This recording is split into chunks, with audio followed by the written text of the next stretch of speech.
دنوں میں ایک بات پڑھ رہا تھا، قبرستان کے اندر ایک 10 سال کا بچہ بیٹھا، گلے کے اندر بستہ ڈالا، سکول کی وردی پہنی ہوئی، اور قبر پر بار بار ہاتھ مار رہا تھا اور کہہ رہا تھا ابا اٹھ، ابا اٹھ، استاد جی نے کہا ہے کل یا ابا کو لے کے آنا یا فیس لے کے آنا۔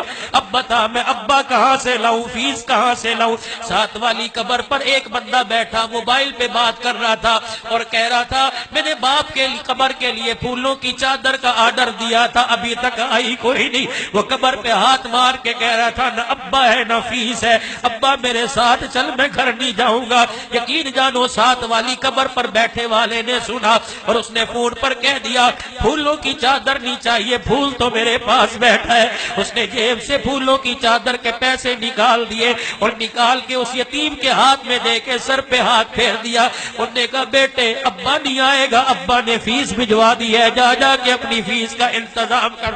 جام پور میں پتہ نہیں کتنے ایسے گھر ہوں گے جن کی ماؤں نے اسکول چھڑوا دیے، جن کی ماؤں نے قرآن کی تعلیم چھڑوا دی اور کہہ دیا بیٹے گزارا نہیں ہوتا، تیری تعلیم ایک طرف ہے لیکن بہنوں کی عزت کا مسئلہ ہے۔ اللہ کی قسم اس 10 سال کے بچے سے پوچھ ابا کہاں ہے جس نے موٹر سائیکل کے تیل میں اپنے ہاتھ کالے کر رکھے ہیں؟ اس 12 سال کے بچے سے پوچھ تیرا 12 سال کا اے سی کی ہوا سے نہیں نکلتا۔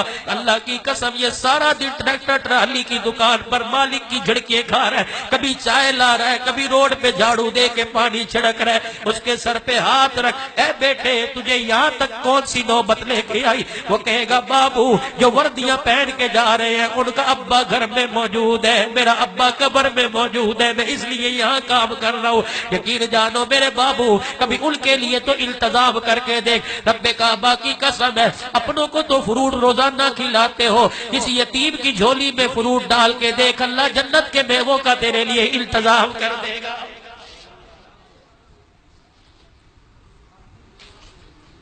ہمارے حق مزاج بن گیا، آج جتنا ہوتا ہے اللہ کے آگے رو لو۔ ہمارے یہاں مزاج بن گیا، کسی کی 10 روپے کی بھی ولی صاحب مدد کرے نا دعا کرنا جی، دعا کرنا کہ مر گئے دعا کے چکر کے اندر، بیڑا غرق کر لیا۔ انبیاء کے بعد سن لو، علماء مجمع بیٹھا علماء کا، انبیاء علیہ السلام کے بعد جن کی دعائیں قبول ہوتی ہیں وہ ماں باپ کی دعائیں۔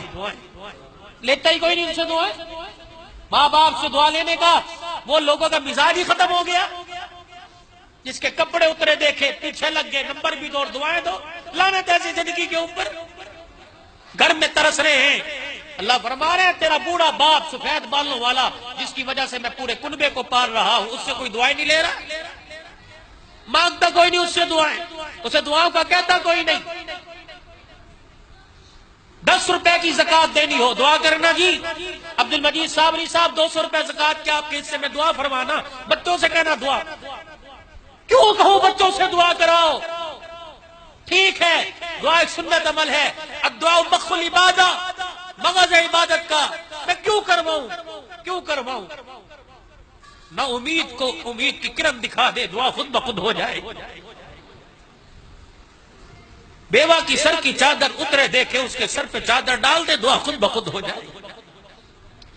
یتیم کو روتا دیکھا اس کی جیب میں 10 روپے ڈال کے اسے ہنستا دیکھ، دعا خود بخود ہو جائے۔ رمضان المبارک کا مہینہ آ رہا ہے، 10,000 کی کسی نے زکوٰۃ دینی ہے، راشن کی تھیلیاں بنا کے اخبار میں تصویریں اور بینر لگایا جا رہا ہے، 2 دے کے افطاری کی کرا کے افطاری کا انتظام کر کے نمود و نمائش زکوٰۃ تقسیم ہو رہی ہے جی۔ اتنے دیر تیرا گندا مال کو پاک کرنے کے لیے اللہ نے تجھے ایک بہانہ دیا ہے، اس پر کیا احسان ہے؟ اللہ مبارک لنا فی رجب و شعبان وبلغنا رمضان، کیا میرے نبی کی دعا نہیں؟ اللہ رجب اور شعبان میں برکت دے اور اس کے صدقے سے رمضان دے۔ تم خوب جانتے ہو تمہارے محلے میں بیوائیں کیسے زندگی گزار رہی ہیں، تم خوب جانتے ہو سفید جوڑا پہن کے روزانہ گھر سے نکلتا ہے، اس کے ہاتھ اور دیکھ کہ اس کی کھال بھی چپک گئی ہے، تجھے اس کے چہرے سے نظر نہیں آتا، اسے 24 گھنٹے میں ایک مرتبہ بھی روٹی نہیں ملتی، تو اس کے سفید کپڑوں میں مر گیا، تو لوگوں سے مسئلے پوچھتے ہیں اسے زکوٰۃ دوں کہ نہیں دوں، اسے لگتی ہے کہ نہیں لگتی؟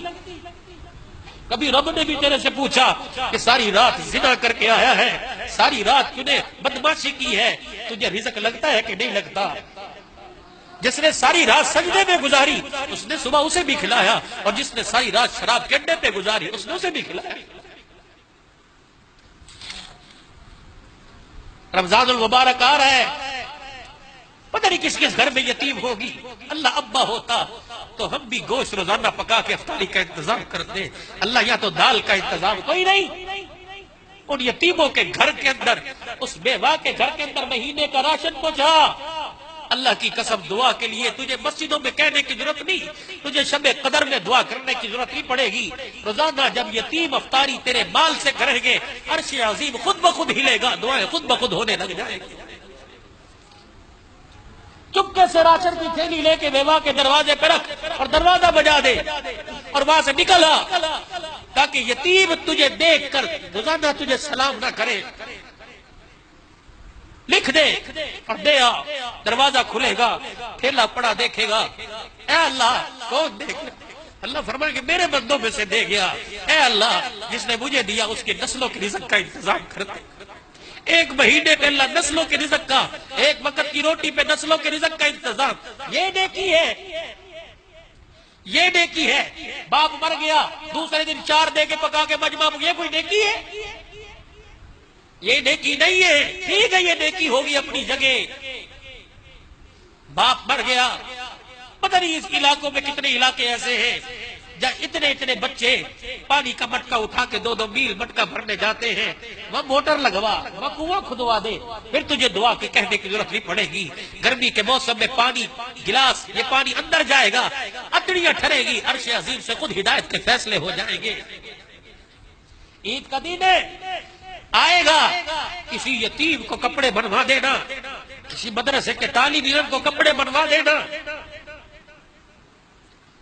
بیوہ بہن کے گھر کو آباد کر دینا۔ اس لوگوں کو شرم ہی نہیں آتی۔ بیوہ بہن کو کہتے ہیں یہ زکوٰۃ کے پیسے رکھ لے، تو یہ زکوٰۃ کے علاوہ بیوہ بہن کو اور پیسے دینے آتے ہی نہیں۔ یتیم بھانجے گھر میں آئے تو اپنے بیٹوں کے سامنے سے فروٹ اٹھا کے چھپا لیا، یتیم نے نہیں دیکھا، اللہ نے تو تیری حرکت کو دیکھا ہے۔ کرتے ہو کہ نہیں کرتے؟ کرتے۔ تمہاری بیویاں نہیں بولتی، تم بولتے۔ جب بہن گھر میں آتی میں پھر منہ اٹھا کے آ گئی،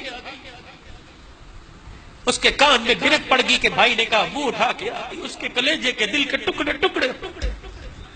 انہوں نے کہا یہ گھر باپ کا تھا، یہ گھر باپ کا تھا، آج بھائی کہہ رہا منہ اٹھا کے آ گئی ہے۔ خدا کے واسطے آؤ تمہیں بیٹی کا مقام بتلاؤں۔ یہ تمہارے ڈہر کی سندھ کے اندر ایک وڈیرا مرا، دنیا سے گیا، 25 مربع زمین تھی، 25 مربع، 5 مربع سب بیٹوں کو دے دیے، ایک بیٹی تھی اسے کچھ نہ دیا۔ انہوں نے کہا الحمدللہ، اللہ باپ کی تقسیم پہ راضی، اللہ باپ کی تقسیم الحمدللہ ٹھیک ہے، کچھ نہیں دیا۔ چند دن بعد باپ مر گیا، جنازہ لے کے جنازگاہ پہنچے، ایک آدمی پہلی صف سے نکلا، اس نے 20 لاکھ کا چیک اور باپ کا شناختی کارڈ دکھایا، انہوں نے کہا 5 مربع لینے والوں، یہ تمہارے باپ کا چیک ہے 20 لاکھ ضمانت کا، میرے سے قرضہ لیا تھا، قرضہ واپس کرو۔ جنہوں نے 5 مربع لیے تھے کوئی صف سے باہر نہ نکلا، جسے کچھ نہ دیا تھا اس بیٹی کو پتہ لگا کہ ایک قرض دار باپ کا جنازہ پڑھنے نہیں دے رہا۔ وہ بیٹی برقع پہن کے مولوی صاحب گھر سے آ گئی، باپ کے جنازے پہ باپ کا چہرہ دیکھ کے کہنے لگی ابا پریشان نہ ہو، تیری بیٹی کھڑی ہے۔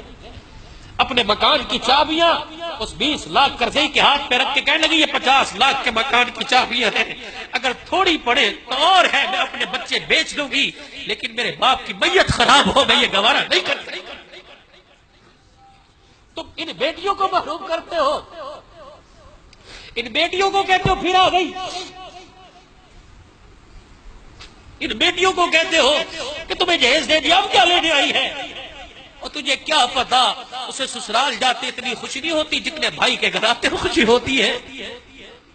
تو نے کبھی بہن سے پوچھا کہ تو دعاؤں میں کیا مانگتی ہے؟ وہ کہتی ہے بابو جب ہاتھ اٹھاتی ہوں مجھے بھائی کے علاوہ کوئی نظر آتا ہی نہیں، میں کہتی ہوں اللہ ویر کی خیر ہو۔